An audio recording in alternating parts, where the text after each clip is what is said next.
So then, his next question after Robin Cook. Hello? Oh no! What was good then was that David Frost had said, Frosty had said, our most promising playwright, Colin Morgan.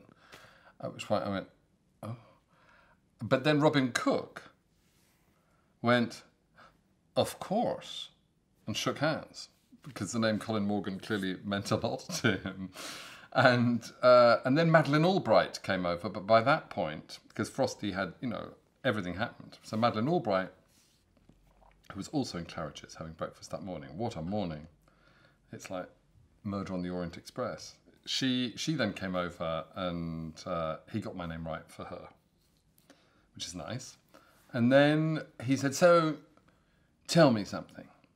Who's going to play me? And I said, I don't know, who would you like? Who would you start talking like him? You'd start talking back to him in the way that he talks to you. I don't know, David, who should...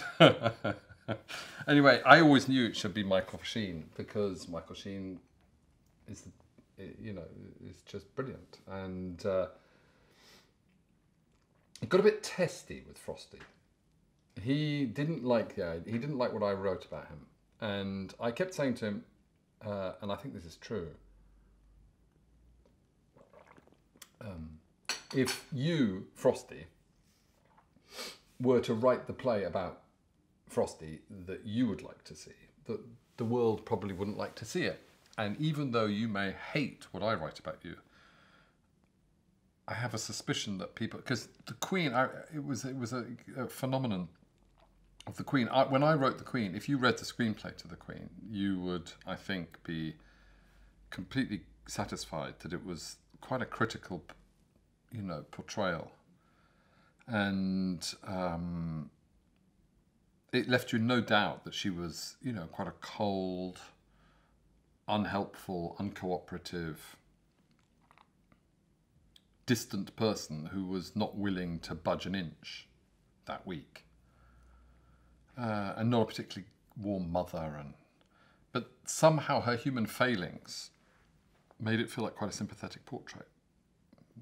And there's something in that extraordinary process of once something gets made and shot, and you get a bit of acting as wonderful as Helen's, that something shifts and you feel about it quite differently, and it becomes something different.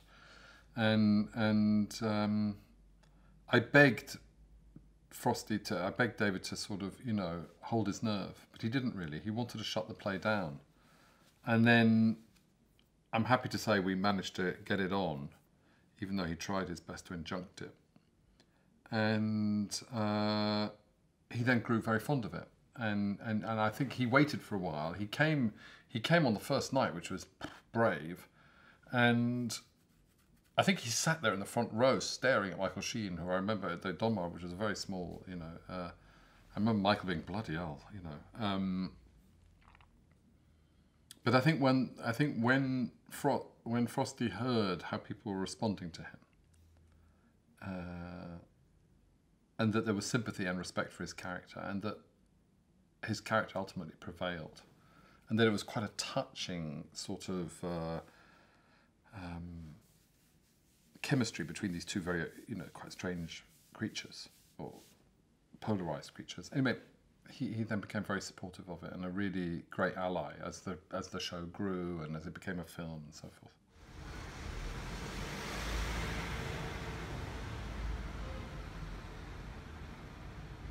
I got there by accident. My journey was entirely accidental. I got to university and I started by, I knew that I gravitated towards theatre, and I knew that I wanted to be involved in the theatre. And I I tried acting, and I was just a very bad actor. And I remember, I think it was Love's Labour's Lost, and I had to open the play because the king sort of says, and here we are, we're going to do this game. Me and my 3 male friends are going to do this game. And it's a long speech that opens the play. And we're going to do this thing, and we're going to try, what is love? We're going to do this thing, and we're going to make an experiment with 3 women. That's as I remember it. And I remember starting, it was quite a long speech, and I remember starting it and thinking, I really don't want to be here. Oh my God, I don't want to be here. I don't want to be on stage, and all these people are looking at me, and I have to continue with what I'm saying because they're coming, and if I stop now, the play will stop, so I have to carry on speaking. But I remember being so paralysed with by the artificiality of it all.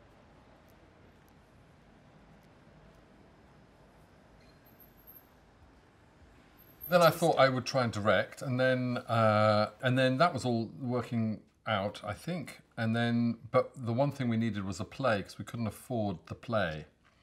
So then I wrote a play only, because out of financial imperative, we just couldn't afford the rights to something. And in writing the play, I sort of found what it is that I probably most, well, I mean, at the time I didn't realise I liked doing it.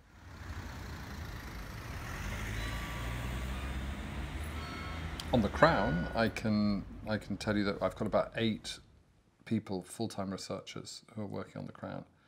And what will happen is I'll know that in a particular season we're looking at a particular spread of time, and I will ask to read everything I can read about what happened in that time to all the main characters, and then pick certain events.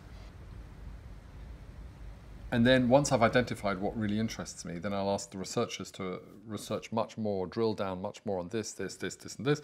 And they provide documents, and when I read the documents, I start coming up with stories.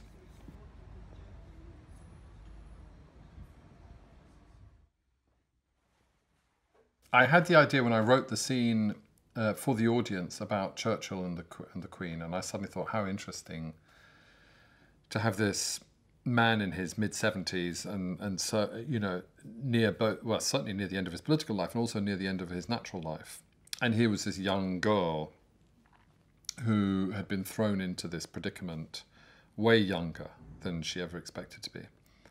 And oh my God, how intimidating, both how intimidating and how reassuring to have Winston Churchill as your first Prime Minister. If you are a 25-year-old girl who's just come to the throne, you have this sort of, this grandfather figure. And I thought, well, is it a kind of educating Rita story? And then I looked into it some more, and I realised how much he was actually dependent upon her and how much he used her, and that actually in the course of that relationship, some sort of it was a bit of a chess match, that what started as a willing apprenticeship evolved into much more of a... there was at one point a real battle of wills. And I thought, ooh, this is quite fun. And I thought this made perfect sense as a film, and you could almost picture Michael Gambon doing it, and I forget the name of the actor that we all had in mind. She was in Carrie Mulligan, I think we were all thinking at the time. And you could just see it. You can just see it. And then actually, I started going into the story. I must confess, only half interested and half persuaded. But I thought, it's pretty appealing, but it's a bit dull. And then, as I looked on either side of it, like before, I kept thinking, well, where does the story start? Does it start the day she becomes queen? And I thought, well, hang on a minute. Her father was so formative on her. We need to meet her father for a bit. And then I thought, oh, his cancer is surprising. And the more I looked into his cancer and the fact that he'd been operated on in Buckingham Palace, and I thought, ooh, an operating theatre in Buckingham Palace, that's interesting. And then I thought, well, this guy's pretty interesting, George VI, and his own paralysis and his stammering. And now we're into much more messy territory, bleeding, coughing blood, operations removing a whole lung from inside this ornate, building, and I thought, ooh, this is now much more. This interests me. I got more excited, but then I realised that I'd gone way further than I would want to in order to just start a story about Churchill and the Queen, and I started scratching my head and thinking, well, this feels longer. It's both liberating and imprisoning to have a historical record that you have to follow. What's liberating about it is that you never need to feel guilty about the wild extravagances of things that have really happened, because your fallback position is always, it happened. So you're never thinking to yourself, how contrived a piece of storytelling is that, when you can point to the fact that it happened. And there have been a few times on The Crown recently, where I've put captions at the end of the show just to reassure people that what they've watched isn't some unbelievably irresponsible piece of storytelling, or fanciful, or lazy, or whatever it is. Churchill burning his own portrait. You needed to confirm for people that really was the case. The Great Fog of 1952, you needed to confirm for people that really happened, and that many people really did die. Otherwise it would feel like a sort of plot device, and it actually then, the reality of it sort of adds extra weight.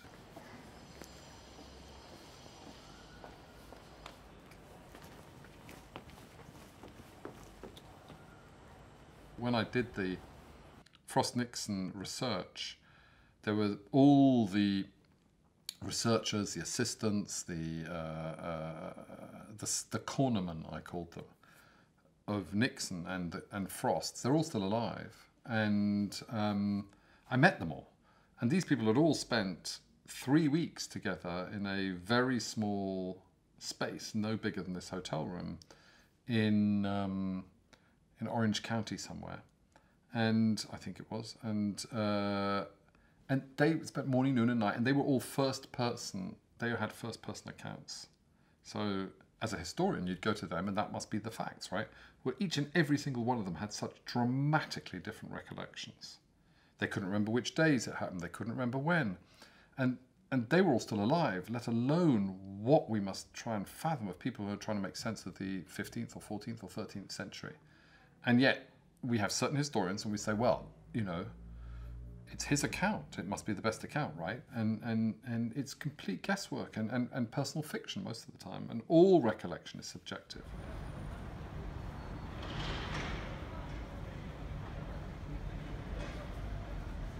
It is true that The Crown, when it goes out, will go out in 190 countries on the same day. So that is fantastically, that's like, ooh.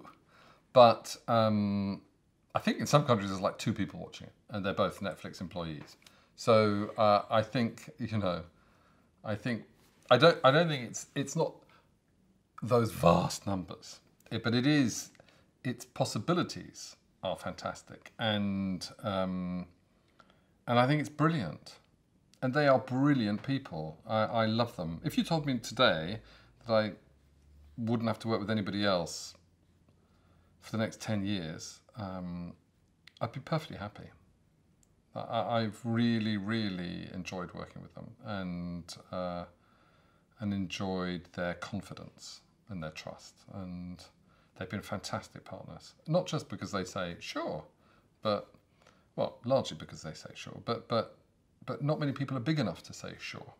They want to control or micromanage, and mostly they've been as good as they've stood back and let artists make a mess of things, and that hasn't made them immediately get knee-jerky, control-y, and micromanage all the other artists. They've been big enough to take those losses or those hits and stick to the policy. Whereas normally people say, we like to trust our artists, and 1 or 2 things go wrong, and then we don't trust our artists anymore.